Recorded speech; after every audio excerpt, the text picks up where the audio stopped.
Some viewers may find the following video disturbing. Viewer discretion is advised. Yeah, Perfect Plex Radio. We about to go live on him. Mike Knoxxx. That's with 3 X's cause he's hardcore. Are y'all ready? We about to give y'all something special. You ready? Let's go!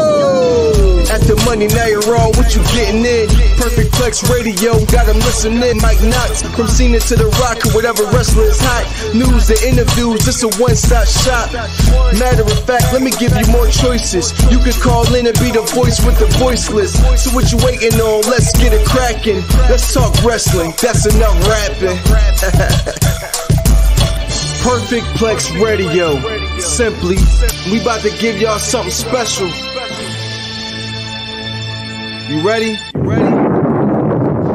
Let's go! And it's just, I hate to say it, it's just a lot of fun to play.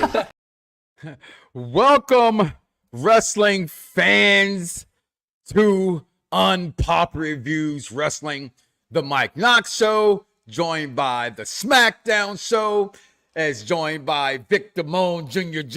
That's how I actually got you on my phone, by the way. It's Vic Damone Jr. There's 3 juniors. I'm not even making that shit up. That's hilarious. I'm only one junior. That's cool. That's cool. I got to. And your host, myself, Mike Knoxxx. I'm rocking the head of the table today, and I'm going to tell you all why for a reason.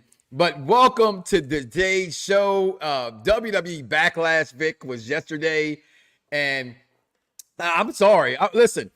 Wrestling fans, I mean, Daniel Bryan Bella said it better than anybody, right? Wrestling fans are fickle. Why? You got people complaining about the crowd. You got the crowd was amazing. The crowd was amazing. That crowd was incredible. They put us to shame last night, man. You know what? But the reality is that we're spoiled. We're way spoiled. Yeah. We're how would you say that in Spanish for those who don't understand that? Shit, there's so many different ways. I mean, I'm putting him on the spot for his natural language. Malagradecido. Whatever he just said. Malagradecido, like you. It's basically a way of saying like you're not appreciative. You don't appreciate it at all. People, wrestling fans don't appreciate shit.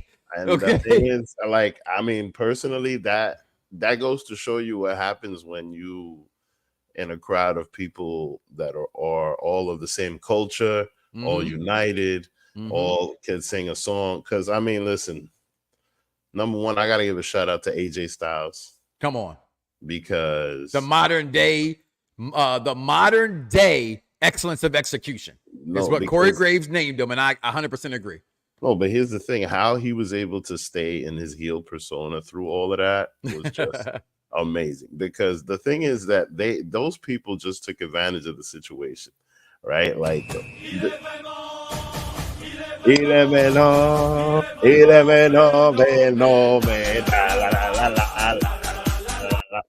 that's a song. I was getting my Benny. You see how hyped that is? You see how hyped that is? Yeah, that's a song over there. That's like a big deal, right? So every time they say phenomenal, they just take advantage and start singing that. And he is phenomenal. So it fits perfectly with AJ Styles. So like, you know, if you don't know, even Triple H at the press conference was like, you know what I mean? He had no idea. And you could see that in AJ Styles' face. Like he had no idea what was going on. And mind you, we're talking about not even the pay-per-view. This was at the press conference. Yeah. Like, he's just trying to save face, but he can't. Like it was so impossible. And now another thing that I realized last night, now I understand why this card was so short.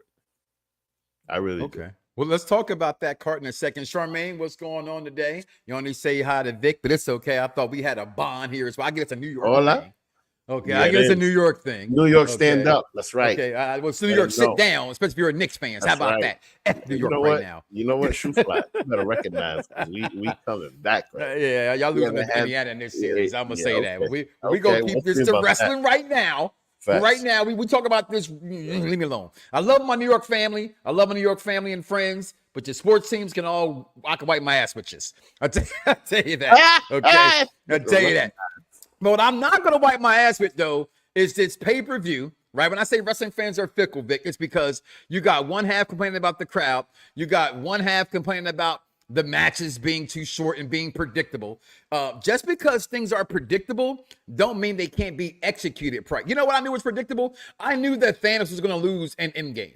It was predictable. Does that make it a bad movie? Hell no. The execution was flawless, okay?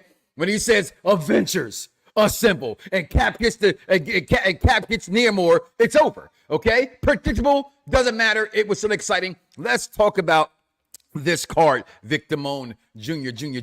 Listen, first of all, to open up with the Bloodline, okay, and we go back to SmackDown, as you guys, you yourself and Dice Man, the Z is silent. You guys are the host of the SmackDown Penitentiary. Welcome to the SmackDown Penitentiary. No show yesterday because there was a PLE, right? Mm-hmm. But on SmackDown, we find out that Paul Heyman has not even spoken to my tribal chief. Hang on a second. Okay. Since WrestleMania. Okay. And as Vic takes a call, talks to his tribal chief, and it just baffled me.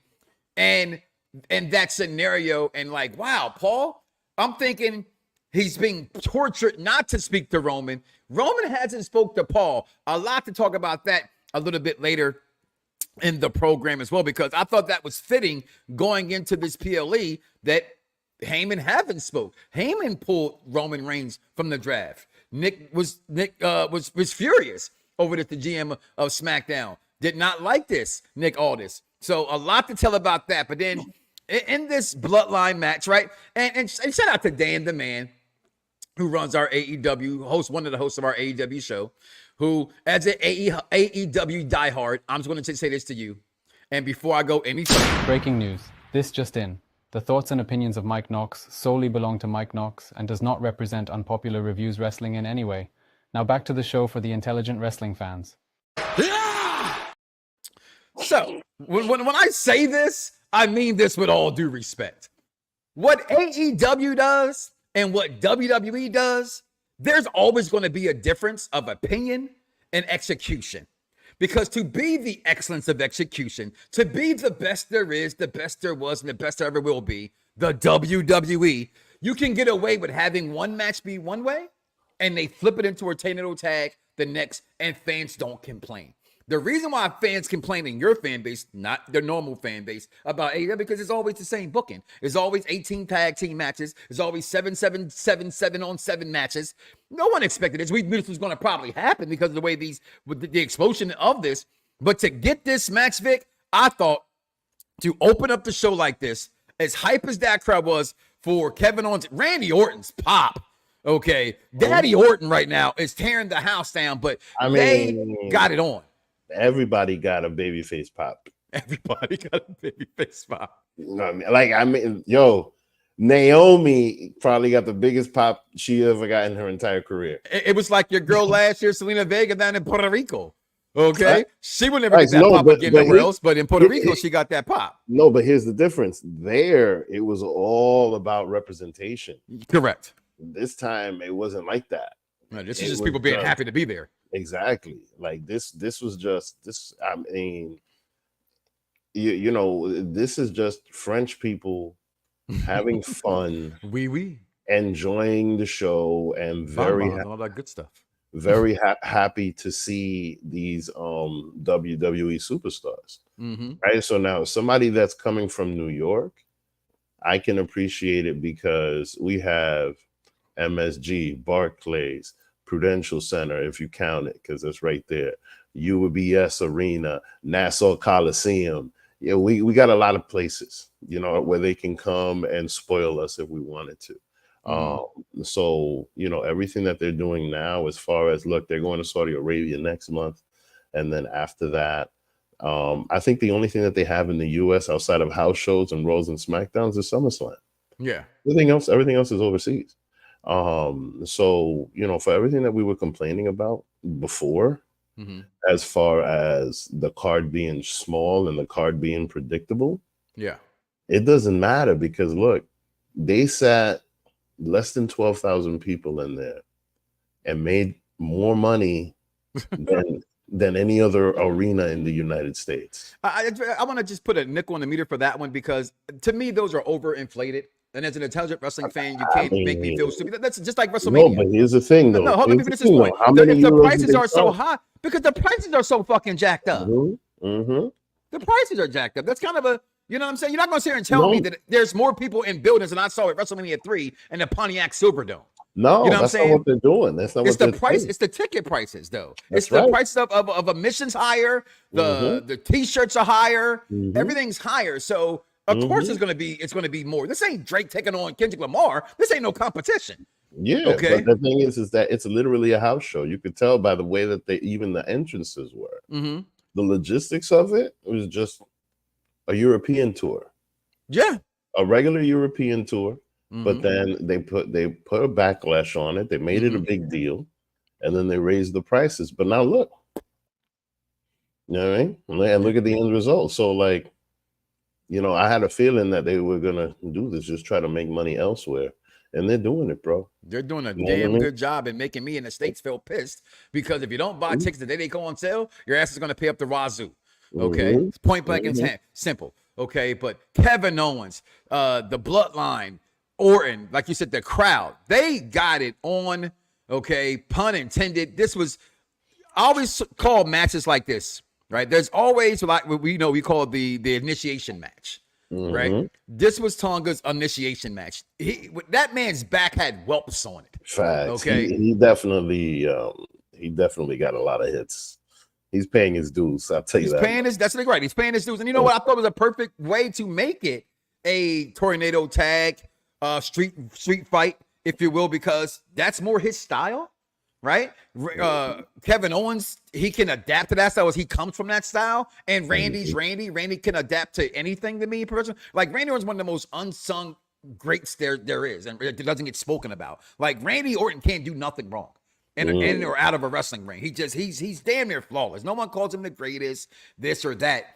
But damn, he's one of the greatest of all time, hands down. Okay, for how he wrestles, how he adapts, how his heel. I don't like face Randy, by the way. I think face Randy is ass. That right, but that's just me as my fandom of it. You know, I prefer Randy as a heel.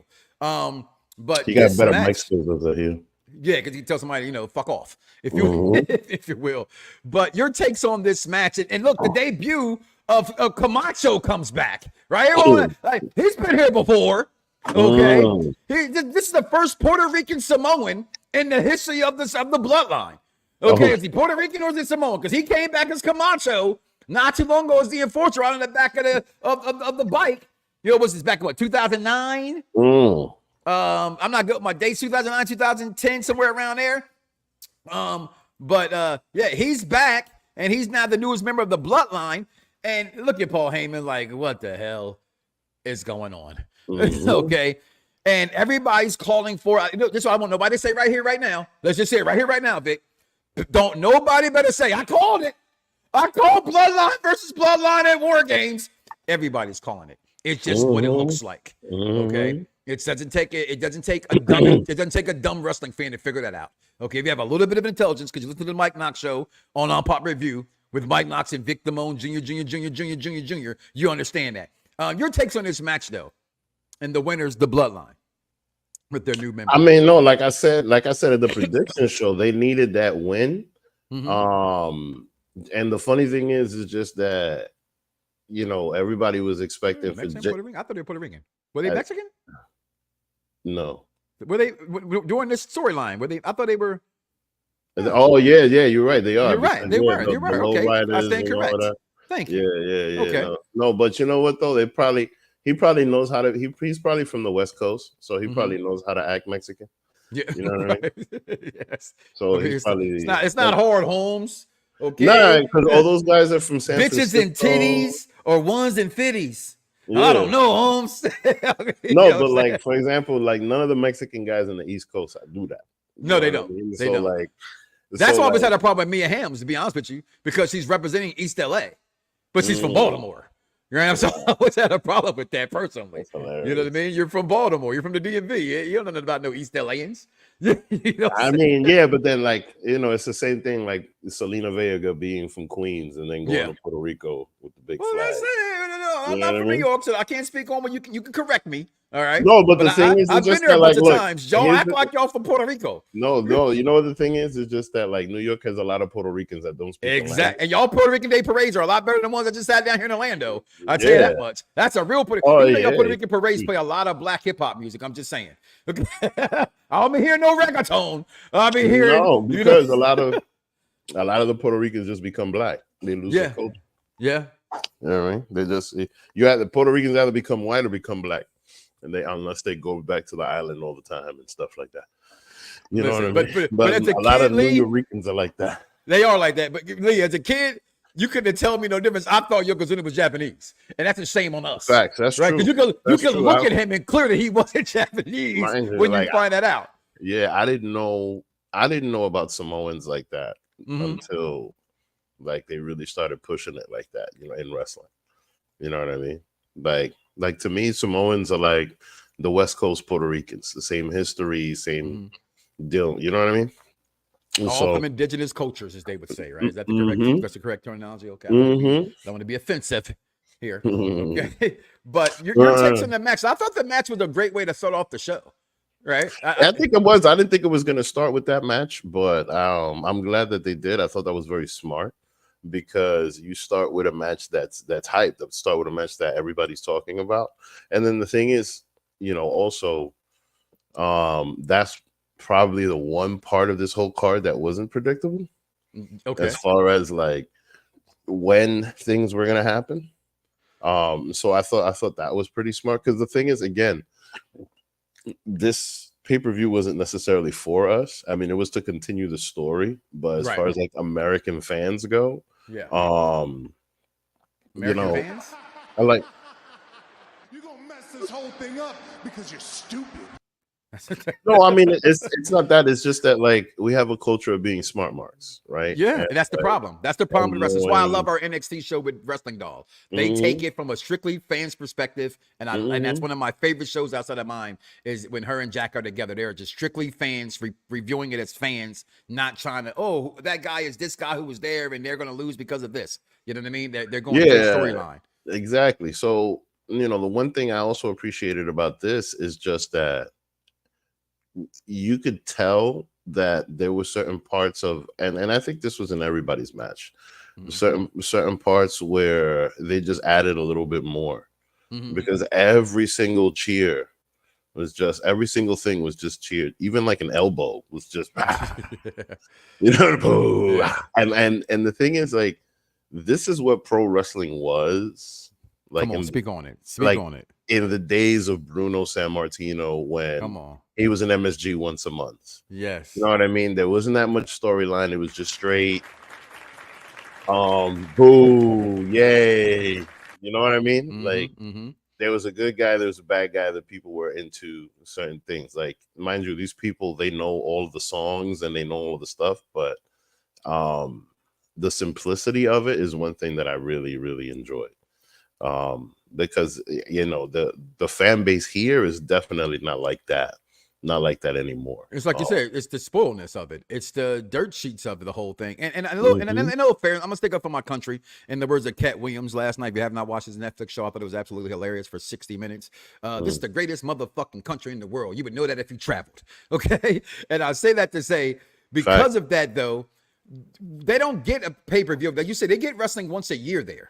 Right, if they're lucky, right, and that's when I say once a year, I mean overseas. They may go to France. Don't mean they're going to go to Lyon, France, right? And like they traveled hours to get there, right? And now they throw a backlash on them. Oh, we got a pay-per-view here. Also, it's heightened. It's the emotions different. It's to them that's because they're going to get to a WrestleMania in the next 10 years, right? So to them, why not? And I don't think they hijacked the show. I personally, from a fan's perspective, who happened to be at work watching it, took my break, watched it afterwards, took my little, I had some time in between.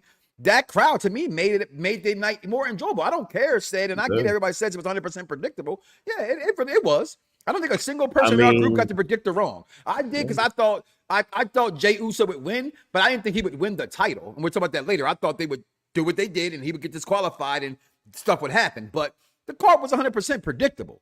You know what I mean? But to me, I still 100% enjoyed it. But before we move on to the next match, Vic, any thoughts on the Bloodline, on Paul Heyman, on Tangaloa coming over there being a new Bloodline member? Do you think the Bloodline is stronger than ever? Because I don't.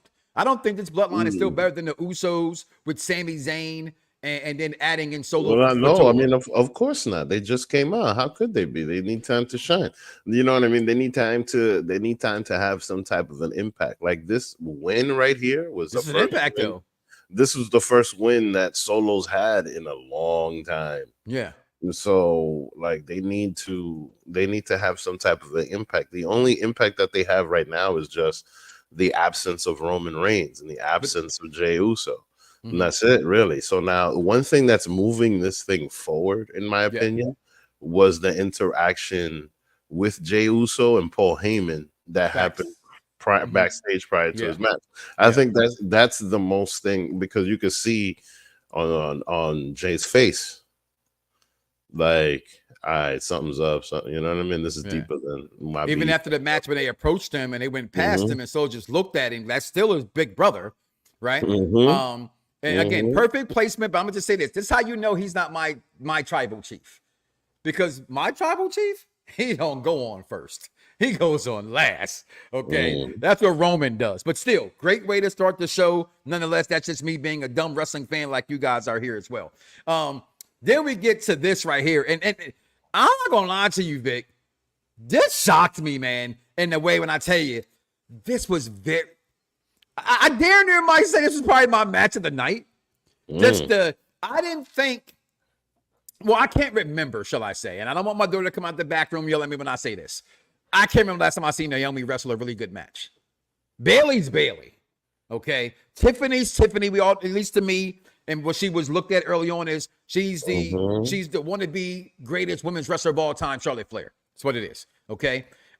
With just more aesthetically pleasing, if you will, so to speak. Okay. That's how I feel about Charlotte Flair is the greatest women's wrestler of all time. Tell me when I'm telling lies. But they're trying to make Tiffany the new Charlotte Flair to me. No, At least I thought at first. In her early NXT run, she was identical to Charlotte Flair, the way she dressed, her outfit, everything. Now she's into her own as Tiffy time, being the Barbie and those kind of things. But I was really, truly surprised how good this match really was. I'm not going to lie to you. It really did shock me watching this match, just from the in-ring, Tiffy holding her own. I do think she is that next level. I've always kind of seen it, but to me, I think I saw it more at what was that, Elimination Chamber? I think it was her coming out party for me as a fan, because to me, it's not about what you can do in NXT, right? I've been in NXT several times. It's a small crowd. They're gonna cheer anything. You know, if you don't know, they tell you to cheer anyway when you're there. Come on, get louder. Those kind of things like that. Everybody tries to replicate ECW, and they have their own little cult following, and NXT has its own little cult following. They want to be like an AEW crowd, so to speak. But to see, again, this crowd maybe doesn't tell this part, but everybody, as you say, got a baby face pop. And I just thought this match, the moves, that Bailey put on, but most importantly, I'm sorry, I was so proud of Naomi in this match, holding her own. It was my most, I won't say it's my match of the night, but I really highly enjoyed this match, Vic. I enjoyed the finish. Because I didn't like the finish. I didn't like the roll-up. No, you know why? I did, because they kept everybody looking strong. Both of them had to take I like that. Tiffany Stratton out. And then they pretty much just went like a little tit for tat for the pin. Caught the quick pin, and then hugged it out. Like definitely hugged it out. Yeah, like you know what I mean? So then, because at first I thought it was gonna be a little I thought they would probably maybe fuck around and try to turn Naomi heel and shit on Bailey or whatever. Because of Bianca Belair. But nah, it looks like they're going they're separate ways as far as that goes.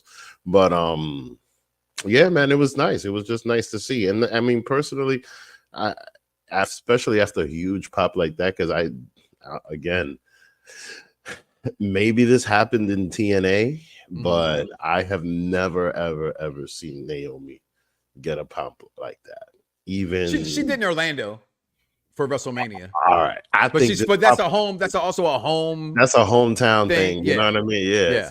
Yeah. She might have and she did at Royal Rumble coming back. Being there. But again, everybody gets that pop coming back. Yo, but I mean, this is just regular, bro. Yeah, correct. You know what I mean? Her and Jey Uso, like, I feel like got the biggest pops of the night. Oh, definitely. Jey Uso is next level. We'll talk about him coming up as well. Yeah, and said, I'm not trying to hear. I'm not here for this right here. Of course, she has the prettiest moonsault in the business. Okay, and I'm gonna say this in defense of my girl, Charlotte fucking Flair.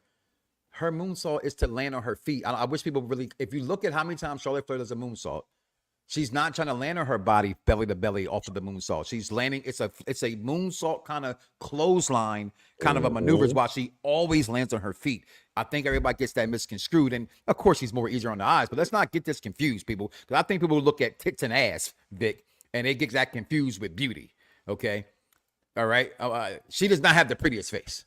Okay, I'm not saying she's ugly, so don't come at me, don't crucify me. But I've seen way prettier women, including Filet Mignon in this match, is prettier than. I mean, you know, she got a lot of cakes. She got a lot of cake, and she's dialed up. She got a whole lot of work done. It is.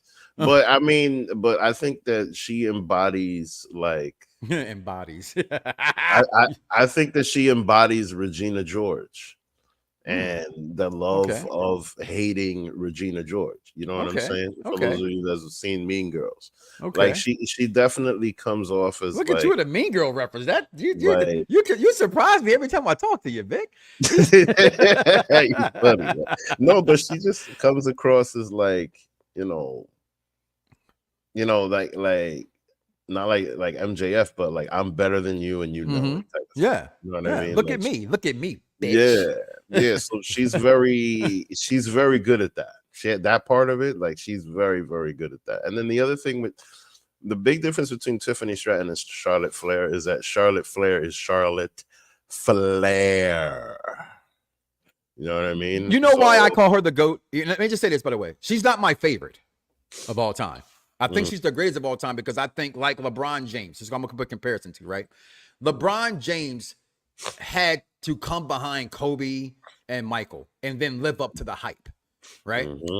To be Ric Flair's daughter, right? Think about Ted DiBiase Jr. He didn't do it, right? And Ted DiBiase wasn't the GOAT or considered one of the greatest of all time. He's just the $1 million man, right? But to come behind the greatest of all time, one of the greatest of all time, a lot of people consider Ric Flair the greatest, if not the greatest, right? And live up to the hype and deal with the peer pressure and continue to still go. She got booed mercifully. You know what I'm saying? She's had her ups, she's had her downs, but for what she goes through, it's easy to say, oh, she's Ric Flair's daughter. She can do it. No, it's not that easy. It's harder on Charlotte Flair than me, like it is on LeBron. I never forget, you know this guy very well. You're from New York. Felipe Lopez. I will never forget as long as I live. Sports Illustrated magazine, right? It said the next Michael Jordan or Storm. What that man was coming out of high school going to St. John's, and they put so much pressure on that boy, he couldn't live up to the hype. Charlotte Flair has lived up to the hype. That's all I'm gonna say about that when people come about Charlotte Flair. It's so hard. I'll tell you another one, Sammy Sosa. I'll give you another one, Sammy Sosa. You know what I'm saying? Sammy. I love me some Sammy. Sammy Sosa, like, you know, he came in second place and then never let it go. Yeah. You know what I mean? To the point where he tried to bleach himself. Not the Uncle Ruckus. I got the reverse vitiligo.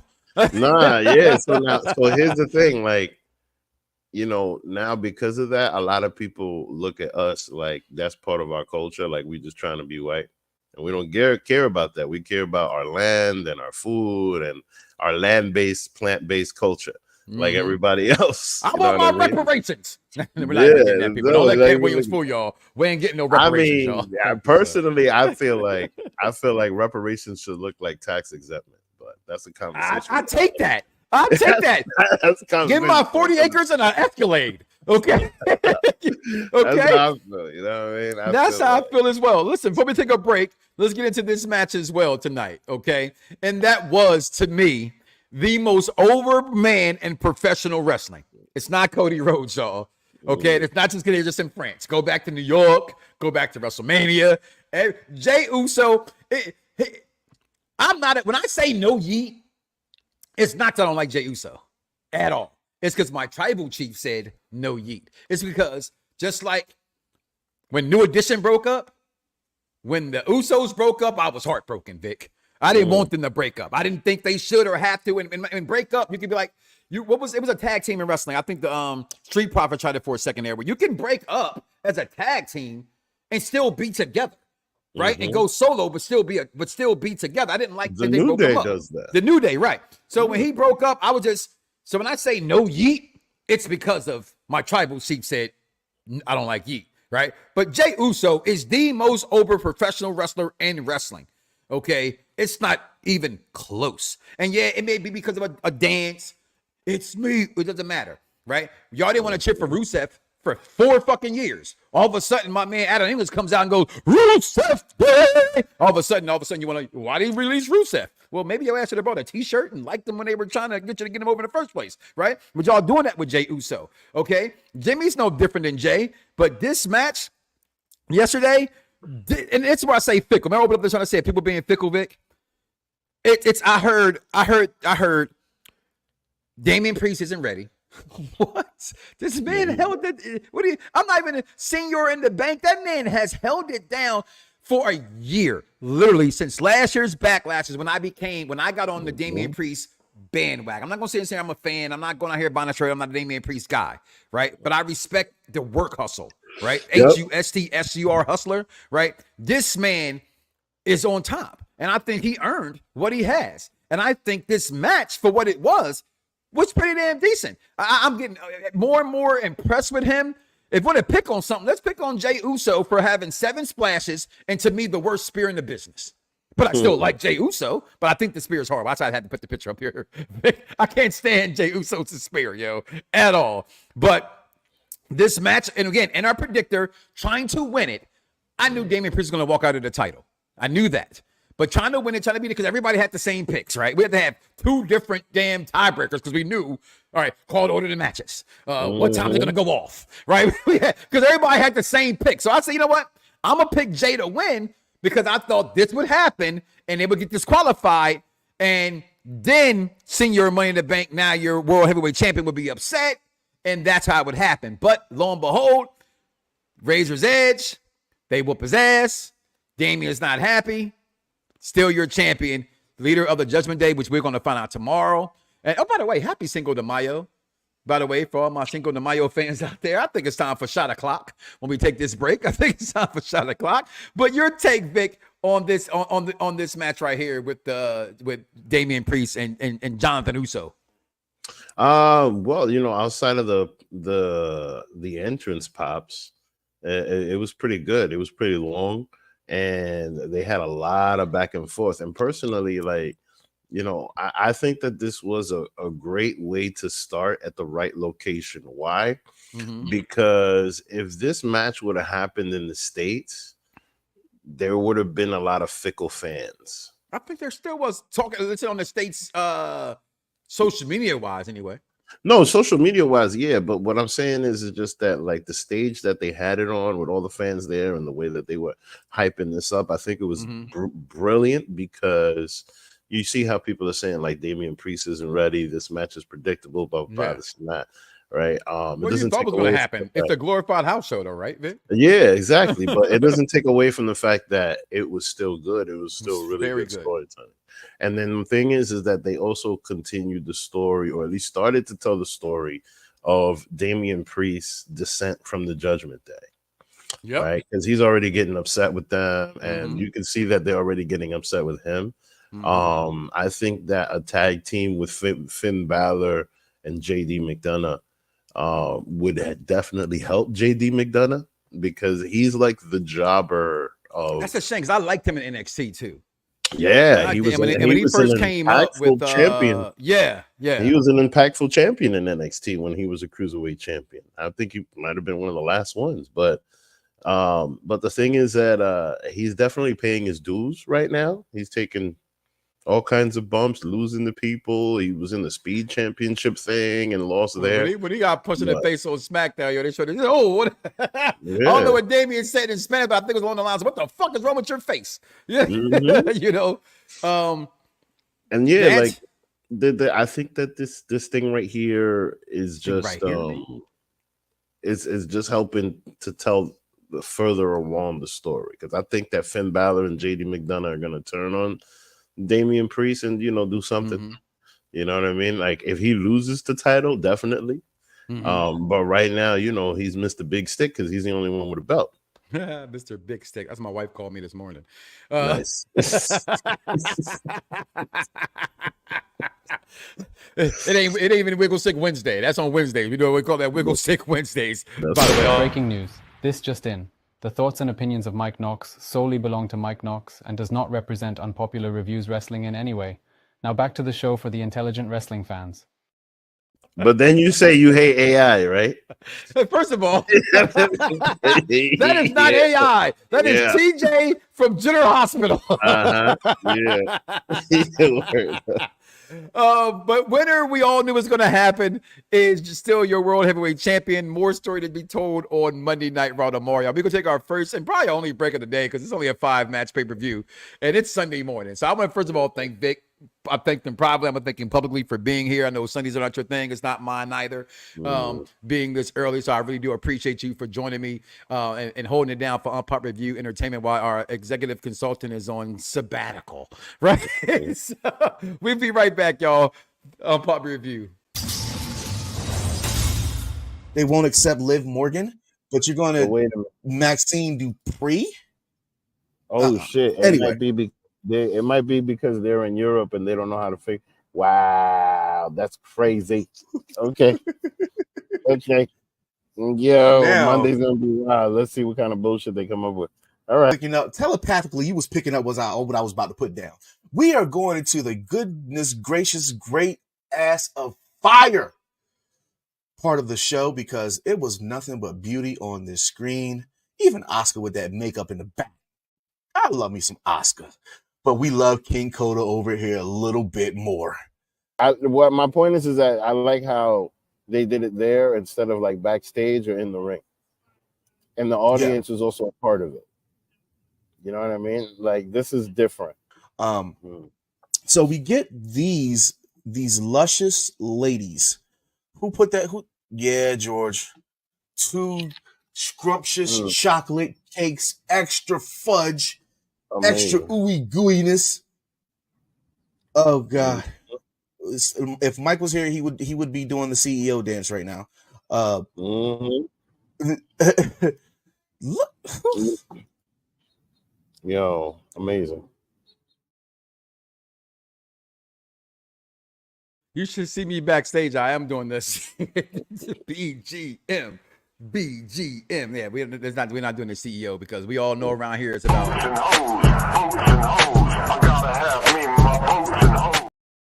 and speaking of that, man, that's actually a bad segment. All right, let's get that out of here. My bad. I apologize. Listen, man, we get to this right here.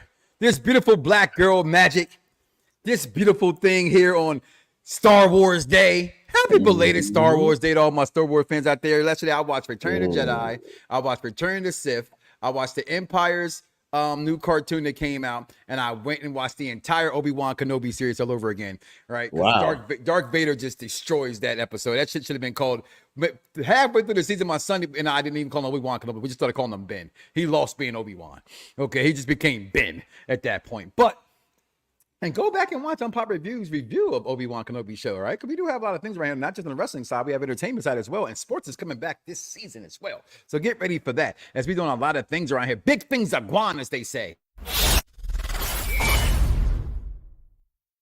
Breaking news. This just in. Shots have been fired. I will say anything to get listeners. Because dirt sheets rule, and so does Dave Meltzer. I'm shaking my dang head. OMG, Mike Knoxxx, back to you. Tell me when I'm telling lies. I'm sorry, Vic. I had to do that. I had to do that because you know what's funny? Some faggoty bull happened this past week, right? Where I was called out. Remember that nonsense? Well, yeah, I think it's funny that in a press conference say that they get called out for being fake news. I just want that to be out there for the record, right? So when I say hashtag depth of dirt sheets, I really truly mean that, people. Okay, if it ain't coming from a credible source, you should not believe it. And that guy who I'm not gonna give any credit to right now for his punkety bullshit. Okay. And shout out to all my family and friends, you know, heterosexual or gay, it doesn't matter. I'm a man of love. I'm a believer in God, so I love people. But when people are a bunch of haters and punks, 302-494-3651. Come see me. Okay. So, but we're talking WWE Backlash, and yesterday this Black Girl Magic Vic just was everywhere. And can we just look at it? I mean, shoot, just them being in the same color. Yeah. You know, superheroes. I mean? Just told you they were winning this match. You could tell who was winning this match just from looking at this. I mean, look, I personally, I didn't want this to happen. No, me neither.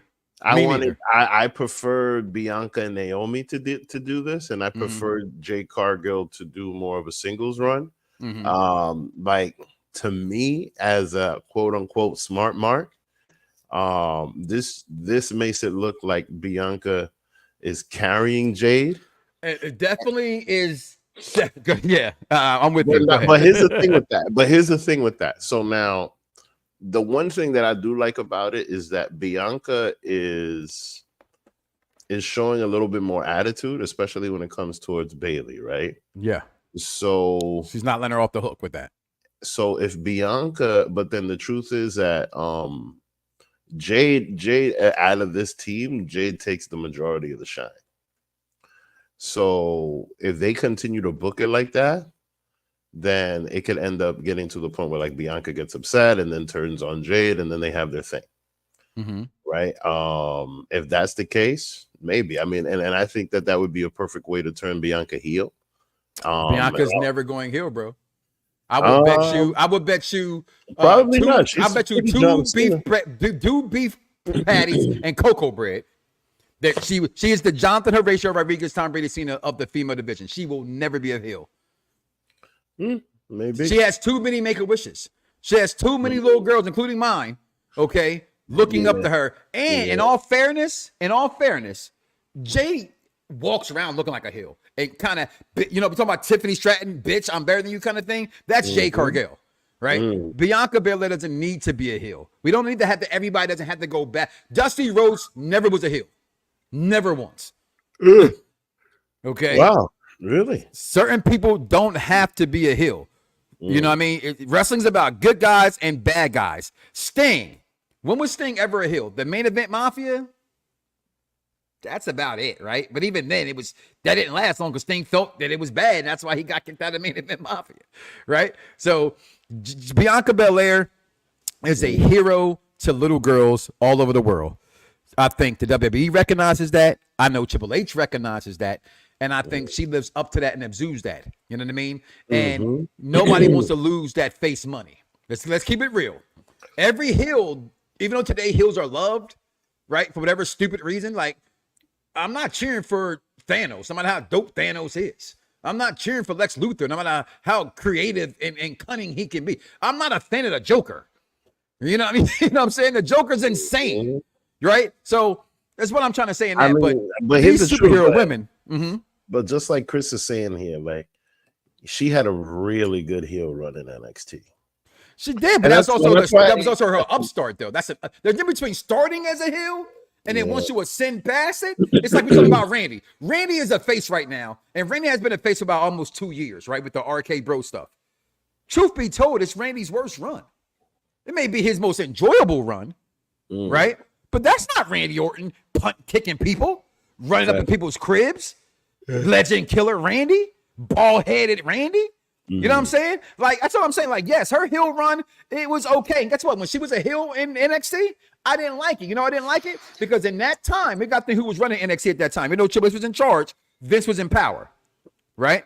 At that time, they had a habit of making everybody, especially black women, take off my earrings. Let me get my Vaseline. That kind of, every black girl ain't hood. And they make every black girl try to be hood. Right, and that's why I didn't like her. I didn't like Sasha Banks at first. When Sasha Banks was in NXT, couldn't stand her, could not stand her because it didn't feel authentic. I mean, she's from Boston though, doesn't? I know, but she's also just because you're from Boston. I don't get me wrong. My cousin's from Chicago. Ain't nothing gangster about my cousin. Okay, just because you from the hood don't mean you hood, right? Okay, my daughter was born in Chester, Pennsylvania. She will tell you that ain't me. You know what I mean? So that's what I'm saying. The heel run from there to her, she's a real life superhero. That looking at this picture and those abs make me want to go to the gym. Man, I'm not going this Sunday. But we saw that in her in AEW. Like, talking about Jade. That's nothing new. You know what I mean? That's why, like, I still feel like she's being carried. And we'll see. We'll see what happens long term. Yeah, but I personally, because she still to me is the shiny new toy. I see. You know what I mean? Like, look, colors. like she's too big for NXT, right? Definitely. Okay, but like, in my opinion, they probably should have gave her a little, at least maybe a couple of appearances or something, because. You look at Tiffany Stratton, which is more of a homegrown thing, but she's more trusted, at least in the ring. You know what I mean? Like Jade Cargill still needs some time, and the unfortunate part about Jade Cargill needing time is that she came from someplace else. Correct. Which would she's suggest not that homegrown talent. Right. Exactly. No, she came from someplace else, which would suggest, and she came at big money and they made a big deal about one of the. And here's the thing, like, it's a testament to AEW that Jade Cargill is here because Jade Cargill was at least became big in AEW. Like we all know who she is. We all know who she is because of that. But but then at the same time, they're treating her like if she was Gabe Stevenson. Like a celebrity that came from a different sport and like is just is trying. You know what I mean? He just got released. That's a shame. They hyped that man up and fired him. Okay, they hyped him up like crazy, but then because they tried to do that. Mind you, right now would have been perfect billing because the Olympics is going to go to France. Is the you know what I mean? But see, when I look at Jay though, here's the thing. I think as wrestling fans. It's easy for us to say someone needs more work or they're green or they're this when nobody's doing what she can do. Also, oh no, definitely not. It's just that they don't trust her. They don't trust her yet. In order to have, I'm sorry. Did you see this? I get that part, but you see this sequence, the knee smash into the suplex when she jumps her, she grabs her, she flips her, she throws her, she flips her behind her back, she throws her in the air, she catches her. Somebody said, "Oh, she's not selling. She's not doing this. She's not doing that." When did wrestling fans get so goddamn critical about everything? Because, right? I'm not saying you know how. No, you know how wrestling fans became critical about everything. Dirt sheets. When things stop being once. They don't get laid. No, when things stop being once a week, we have wrestling every day. They don't mean have the yeah. Good point. Wait, we have wrestling Monday Night Raw every day. Tuesday Night SmackDown or NXT. Wednesday AEW. Thursday TNA, Friday Night SmackDown. Shit. Yeah. And then if you watch, you can watch New Japan. You can watch EC3 on his NWA World Heavyweight Championship run right now. Like, there's a lot. We're spoiled right now. Like, as a wrestling fan, like Mr. Garcia, we really are. have you ran a wrestling ring? And I'm not being smart to anybody out here. I'm picking on you because I saw your comment last. That's all, right? I'm quite sure I would be tired. Shit. I went to Philadelphia and my kids and wife ran the Rocky steps. I went halfway up and said, "Shit, I'm walking." I got 2 bad knees. That's all I'm saying. It's just the wrestling fans, right? Certain people are great in the ring, a la AJ Styles, right? I've said this 1,000 times, whether you agree or disagree, don't like you, listen anyway. Carmella is not a great wrestler. She's a good talker. She's a great everything else. And a lot of women, men included, wish they could be what she is as a storyteller, as a captivating of an audience as she could be. The WWE, this is what makes sense. This is why I know people say, this is why I don't like WWE, because you got to wrestle this way, you got to wrestle that way. You can have all the great in-ring ability you want to.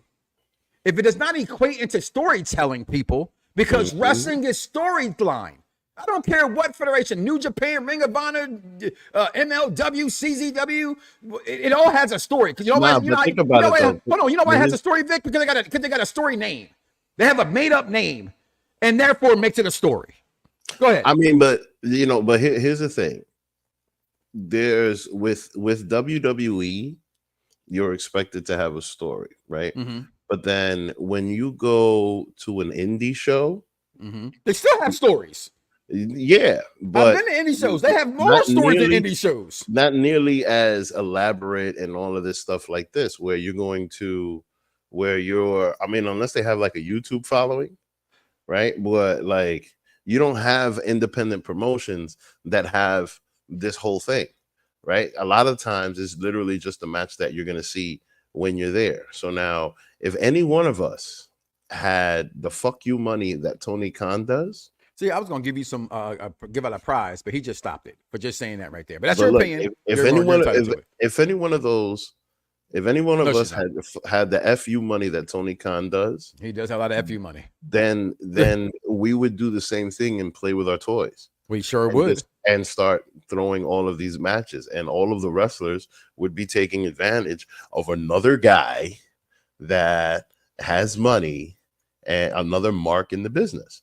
You know what I mean? But the difference between Tony Khan and Ted Turner is that Tony Khan didn't come into this trying to compete with Vince McMahon. Tony Khan came into this just trying to put on a show. I disagree. You know what I mean? I 100% disagree. And the thing is now, but now because Tony Khan is so SAWFT soft. Ooh. Now it's a problem. It's a story because they keep pushing his buttons, they keep messing with him and all of that, and he keeps just trying with the clapback. And I'm not gonna lie, I like his efforts. This is a great effort. We are like the Pepsi of pro wrestling. We're up against a real evil juggernaut in the WWE as our competitor. They're who facing AEW. It's like the Pepsi of pro wrestling, and W's like Harvey Weinstein. Yo, do you see how petty that is? That's super petty. Do you see how petty he's become? This is what I'm saying. Like in the beginning, he was not this petty, bro. Like I want you to fire me, you fucking Mark. And that's the truth. But the thing is that even with that, with MJF saying that you could tell that's Tony Khan popping the crowd because it's like, whoa, you know what I mean? Like he's throwing shit to this fan and see if it sticks. You know what I mean? Yeah, here's the difference between being privately owned and publicly owned, because there's you can tell the big difference in WWF when they went public. Yeah. And that's one of the things. And here's the thing, I think that if AEW ever goes public, people are going to miss these days where they're just, throwing shit at the wall, seeing what works, seeing with this, seeing with that. And I personally don't put AEW in the same boat as WWE. I think they're going in different directions. You can't. I think it's like Apple and Microsoft, or like Apple and Android type things. Like they're just going in different directions. You can't put them in the same boat anymore. You know what I mean? You know what I can't put in the same boat? The new women's tag team champions, Bianca Belair being a Grand Slam champion, my daughter losing her shit. For this, me looking at Bianca's outfit saying, damn, Montez is going to go back and have fun because she had a whole zipper that goes from the front to the back. I was like, oh, I got to find that for my wife. Right. That's what I kept thinking. But I thought it was a big moment.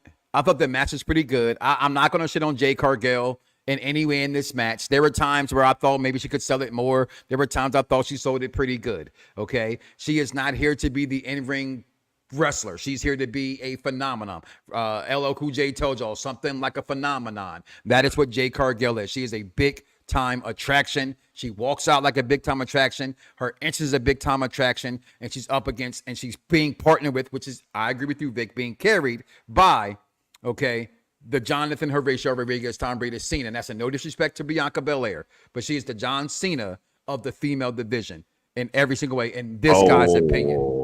That's what I think. I think 100%. I saw that at WrestleMania. Me and your best friend, one of your best friends that can consult, and we saw it. Again, I'm gonna say it all the time. Y'all remember the movie Frozen? It had every little girl wearing black ponytails. When you see white girls, little white kids, white girls at that, rocking black Bianca Belair ponytails, it's over. There's no coming back from being that great. Okay. But then we get to the main event of the evening. I love the story that was told by AJ Styles in a backstage or interview that he did with Killer Braxton. He said it took Cody 2 years to finish his story. It's going to take 27 days for him to lose that title. I thought that was great. And AJ Styles, forever the ultimate professional to me. We've heard all the pundits. He can wrestle a broomstick. He can do this. He can do. AJ Styles is that guy. Corey Graves said it. I didn't say it first. I did call Shady McCoy Barry Sanders 2.0 before Chris Collinsworth did it on TV. Said it for 3 years before it got out there. I called Anthony Edwards Baby Jordan 3 years ago. Why? Because of the way that he carried himself with his gear that he wears in the ring. AJ Styles is the modern day best there is, best there was, best ever will be, excellent execution. Just like that, okay? I would even say, honestly, and Bret Hart is tattooed on my arm, okay? I would probably say he's probably better than Bret Hart. And I cannot even believe I'm going to say that. Because what I didn't think that he could do in TNA. Have the insights to do it. Sorry, Bret, I love you. I do. But where Bret lacked really good connection microphone skills and being more than just either a professional or an angry Canadian, right? AJ Styles has shown you layers, right? Dice talked about in y'all SmackDown commercial having layers. AJ Styles has layers to his character. He said in an interview, he said, I had to change my theme song because it was too good. He said it was too good. He said, I'm changing up my character. My character is going into a darker way. I couldn't have the same theme song because it's too good and everybody likes it. So I had to pick something that everybody wouldn't like, right? You have your weirdos like Dice Man who thinks that song's what's that stupid thing? It's a bop. First of all, bop's not a new term, okay? But it's a bop. No, it's not a bop. That song's trash. Okay, I cannot stand AJ Styles' new theme like I can't stand Naomi's new theme song. Okay, Miles Morales, yeah, that's fine. But AJ Styles did it himself. He had to change the song. This match, first of all, Dusty versus AJ in TNA, that happened. Had to point it out that we get this 20 some odd years later. I thought it was, pun intended, a phenomenal match, and it shows you how great AJ Styles is. It shows you how adaptable Cody Rhodes is. And this moment for me, Vic, to Remnant's Stardust, and I say it all the time, there has been nothing Cody Rhodes has ever did bad that he did not make work. From Stardust to Dashing, Cody Rhodes to the American Nightmare. Cody Rhodes to me is only thing he didn't do that I didn't like was that he didn't sell. And now that I think back at it, with the WB, he wasn't supposed to sell the fact that he was happy giving his spot up to The Rock, right? I thought, man, that's a bad execution. He came out and didn't look happy, so the fans saw that. That was probably part of the script. I don't know. But other than that moment for me, there's been nothing that Cody Rhodes cannot do, Vic. Your takes on this, on this phenomenal match. I mean, I'll be honest with you, that whole thing with The Rock and Cody Rhodes and everything now, as far as like Cody Rhodes giving up his spot, yeah, I don't think that was ever actually on the table because that camera angle happened too fast. Okay, but his face being ejected. Yeah. Okay. Yeah, I don't think that was ever really on the table. I think that's just part of the kayfabe. Okay. Because the thing is, when it comes to The Rock versus Roman, yeah, I think that they waited too long. Of course. But that's also business, though. That should have happened at WrestleMania 39. It was supposed to happen at WrestleMania because the thing before is, the pandemic. The pandemic made that happen. That's what really happened. Exactly. Look at that. So then the other thing with that is that you have, because and then then how would you tell the story, and like when would they do it? Look, they decided to push WrestleMania back a little further, not all the way to May, just a little further. When would you tell that story? How would you have a title run through in the year? Would Roman win? Would Roman lose? Like that whole situation. And then what the hell would happen with Cody Rhodes?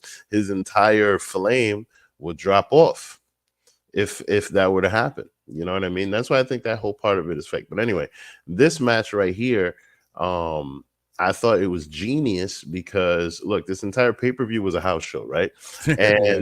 But they had new matches, they had new champions, new matches, and new directions. So this direction right here told the story of AJ Styles fighting Dusty Rhodes, right? So now that's interesting in itself because AJ Styles is probably one of the only people that Cody Rhodes will ever face that also faced his father. Outside of the Shield. Outside of Roman and Seth, because they had the Shield. Remember, it was the Shield versus the versus the Rhodes family. They had that. But did they fight Dusty himself? Yeah, okay. Dusty. Right. Dusty was the Rhodes versus the Shields. Okay. Yeah. No, but as far but as still, what you're saying is still right. Yeah. Like a one-on-one match, like you know what I mean. So then they pulled out some history there. I didn't know that. And then here's the other thing: like they pulled out TNA history there. Yeah. Right. So now, and you see how the relationship that TNA and WWE has. Now I'm starting to feel like TNA is WWE's developmental, like or NXT's developmental. You know what I mean? Shit, Tony Khan's mad. What? Which I mean, if you look at Jade Cargill, AEW is WWE's developlomental. Everybody's developmental, but we know what AEW stands for. I know, but here's the thing: WWE. No, but look, Chris Jericho started AEW, and what is he now? The learning tree. I can't stand Chris Jericho right now. He's diminishing his career day by day for me. Spoiler alert! I cannot stand Chris Jericho. The learning tree. That's a hell of a book. Why? Because it's a great book. He was I just love what he's doing. He was like the Ocho the other day, and then he was wait, what was he before that? He went back to Lionheart for a second. The Lionheart, this and that. He's just doing all of I swear to God, he's the James Brown of the freaking wrestling industry, doing everything, and then running into a cruise. This guy, I love it. I think it's great. If he goes back to WWE. For his he has to end his career there, right? He's got to get his Hall of Fame. He's got to get his Hall of Fame, right? Hopefully he cares about it. But I tell you something, man. Just this match, glorify house show or not, it was good. It was really good. It was good. Really it was good. Better than expected. Honestly, it was really good. This moment for me stole it. Yeah, stole it for, and then the wrestling and itself, them kicking each other in the face. Mm-hmm. AJ showing you why he's so great, you know what I mean? And Cody, I feel like Cody has he just gets better and better, right? And I get so sick of wrestling, like already saying, his title run's boring. It's been 27 fucking days. No, but I mean, but for the 2 thing years, what's boring about his storyline? Why No, y'all it's get on just- how he wears the title? Shawn Michaels wore the title like that when he had the IC title. The Rock had the title and wore it like that. Dusty Rhodes held the title like that. Ric Flair held the title like that. We got people getting on him for how he holds the title. Wrestling fans, you are never fucking satisfied, and it's quite annoying when people say, "Mike, when you get so angry," I'm not mad at wrestling. I'm mad at wrestling fans, right? Wake the fuck up, okay? It's not about you. It's not about me. It's not. Do you think every single thing happens in wrestling that Mike Knoxxx be happy with? Hell no. But the last time I actually really got mad at wrestling was the way they did Kofi Kingston, and I knew that Kofi was going to lose to Brock. Brock came back. I knew that was going to happen. That was disrespectful, though. Because it was 30 seconds, and then he goes on to chain Velasquez and didn't do nothing with that. So I thought that was just like I knew he was going to lose. That's fine. No, give me a match and have him lose. No, it wasn't even a match. It was 30 seconds, and he lost his title to Brock Lesnar, and he never got his rematch. Okay. No, and the thing is just that he never got his credibility back. Nothing. He never got his credibility back. Like, yo, he had a good run. Do you remember that match he had with Randy Orton in Madison Square Garden, and like that whole thing that with the going through the tables and calling them stupid and the whole attention that he got back? Like that whole thing just elevated him, man. Like, but then after that squash match with Brock Lesnar at that Raw 30, as a black man. I'm black, y'all, and I'm black, y'all, and I'm blacker than black, and I'm black, y'all, and I'm black, y'all, and it just hurt me. Okay, but other than that, for my culture, for my people, it hurted me. Wrestling doesn't make me mad because things don't happen. People go, "Oh, I went to WrestleMania with a Eufaula on my neck, sitting right here behind me. I'm pointing at it, right, cheering for Roman Reigns. I knew Roman was going to lose. I hope that they would continue it because I want them to break Mr. Hogan's record. That's I wanted that. And you pointed out, but I'm sorry. I didn't say his first name, right? Because he doesn't exist in my world. Okay, until he apologizes. Okay, it's that simple. F you, Hogan. I said it. Come at me. You don't like it. Okay, but overall, man, I thought the pay-per-view was pretty good. I'm not gonna lie to you. I think the crowd made it amazing. They made me enjoy it more. Were there some annoying things? Only that was annoying because they're speaking in French, and I didn't know the fuck they were saying. Yeah, okay. That's pretty much it. But once you know, then it's cool. Then it's like, I mean, even though Triple H, like for example, I like the way that they do the 3 count, like 1, 2, Solomon do. Like, yeah. I would love that. Like even on their own, they did the no yeet versus yeet doing the Jey Uso. That was fire. Damian Priest match. Yeah, right. Damian Priest, no yeet, no yeet. I'm like, yo, he's saving the match. Like that crowd by itself gave this pay-per-view 2 star. Well, I don't do star ratings. Gave it 2 more belt notches. Right, off the crowd alone. I'm literally giving this. I'm sorry. I'm giving this pay-per-view 5 out of 5. Cody Rhodes titles, right? I thought it was that. It was predictable. We knew Cody was going to win, right? It was predictable. We knew where it was. It was a glorified house show. It was so what? But I thought it was performed flawlessly. I really did. 5 out of 5 for me. 5 out of 5 for me. I think that because look, in the prediction show, we spoke about Jacob Fatu. We spoke about Brock Lesnar. We spoke about all of these surprises. And the only surprise was Tonga Aula, the brother of Tama Tonga, which I don't know, you know what I mean? But everybody's waiting for Jacob Fatu to show up. Yeah, exactly. Right? So, like, all of these different predictions. Surprise! Right. The thing about it is that the show was really good. It didn't need any of these extra stuff. Like we all know, it was a glorified house show. It's leading to King of the Ring. And so I wore the hat. And then the thing is that the crowd was the biggest star of the show of the night. The crowd is what's most memorable.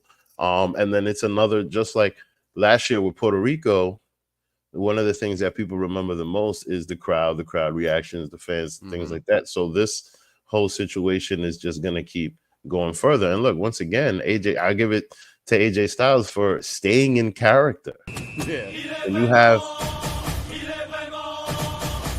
if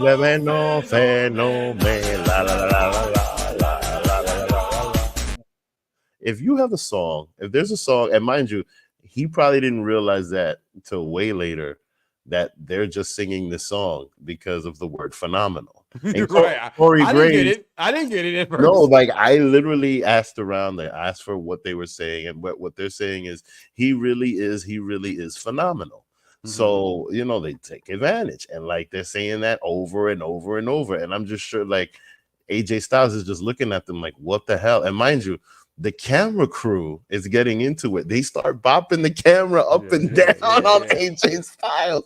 That shit was so unpredictable. Like the crowd was amazing. But this is why I understand why they did such a short show. Because they couldn't control the crowd. Listen, everybody got an Undertaker level entrance. Everybody's entrance was dumb long. They had to interrupt the crowd several times in order to keep the show moving. Yeah. Like this was just ridiculous, this crowd. So I thought the crowd was just everything you're saying. It's just the crowd was great. It was, man. And the thing is that look, they at the press conference they started talking about how crazy the crowd in Italy was. and how they want to take things to Italy. And the thing is just that it really made me feel spoiled. Like, damn, bro, we got to do better. And mind you, you're in New York, I'm in Orlando, but here's Philadelphia. The truth, and the thing is, I think that there's also been a change in the fan base because we have so much wrestling, and I feel that way now. That might have also been a cause of AEW because look, 10 years ago, and I was looking back like when Dolph Ziggler won Money in the Bank. Yeah, like just that crowd alone was having a ton of fun, like the Raw after WrestleMania crowd, because that was always expected for like Raw after Mania, right? But it doesn't even get to that level anymore. You know what I mean? Like, yeah, you still have your big pops and things like that, but not like where the crowd is throwing a beach ball because now they're expecting it.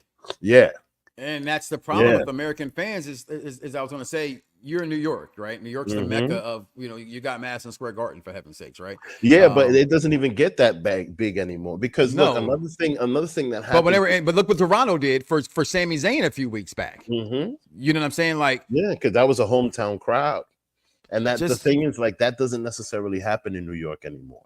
No, right? I think wrestling's bigger than it's been. Well, they was big for that damn Raw before Mania. With the Rock, that crowd was insane. That was the best New York crowd I had seen in decades. Exactly. Decade. But wait a minute. That was the show of Raw before Mania. Right? Yeah. So the thing is that, and look, I'll even bring this up. Those shows that are around Mania are not a local crowd. No, they're not. They're not. Good point. Like, I remember CM Punk was trying to pop Philadelphia and getting nowhere because it's not Philly that's there. Yeah, it's everybody around the world. It's everybody around the world. And then CM Punk is, doing this hometown pop, like these local promos, as if he's gonna get this local pop. It's not gonna happen. You know what I mean? Like, and that's one thing that I think a lot of the wrestlers are starting to lose sight of it when it comes to these shows around WrestleMania. The whole world is there. Right. So for them to be in Madison Square Garden and make that noise. Yeah. But if you go like on December 26th, when it's a house show, that's when the real New York crowd is there. You know what I mean? And it's not like that anymore because you have this mixed bag. But anyway, my main point is just that, like, this crowd, it was a very passionate, very, very passionate group of college students. Right. A lot of them were college students that go to a college that's right there. And they all came in with soccer fan energy. Oh, they definitely had a soccer. You know what I mean? It was straight. It was like a soccer show. Before we go, would you dare say, because I think so, wrestling's bigger than it's ever been. Oh, right? Hell yeah. Because there's more wrestling than we've ever had. That's really crazy. Wrestling's better than it's ever been. What is your grade for this pay-per-view? On here on the Mike Knoxxx Show, and we're Power 5. Okay. I give them belt grades. Guys, listen, you mentioned it when it was mentioned a little bit right here, right? WrestleMania has gotten so big. We say, are they going to move it? Will they move it? But they're not moving it yet. But this is the latest WrestleMania has been that I can remember. Correct me if I'm wrong, Vic. Right? I don't think you have the greatest memories as I don't have as well. But we're talking about April 19th and April 20th in Vegas. And let me just say here, start your booking now and join me in the crew at WrestleMania in Vegas next year. Go to michaelpyramid.internetotravels.com/book travels with your boy. Get your car, your flights, your rooms, your excursions, fun tickets coming soon and more. Right here. That's a cheap pop, but it's not because nice. But WrestleMania is coming. 420 will be WrestleMania. Somebody said, and I'm not being disrespectful when I said it. They said WrestleMania is the same weekend as Easter. I can go to church and still go to WrestleMania. That's right. I can praise him and still go to WrestleMania. One ain't got nothing to do with the other. That's right. Okay, one to do the other. Listen, we're gonna get ready to get up out of here, Vic. It is Sunday. I know you got family times. I got family times. Our preacher time audience, we thank you for keeping us engaged and everything else. We thank you. Shout out to Jeffrey. Shout out to Grandbody P. Shout out to everybody who joined. Andy. Shout out to everybody who joined us today on this program. Like, follow, subscribe, and share this show with you. Unpop Review is not just here for wrestling. We're here for everything. And make sure tomorrow there will not be the Mike Knoxxx Show because he just went today.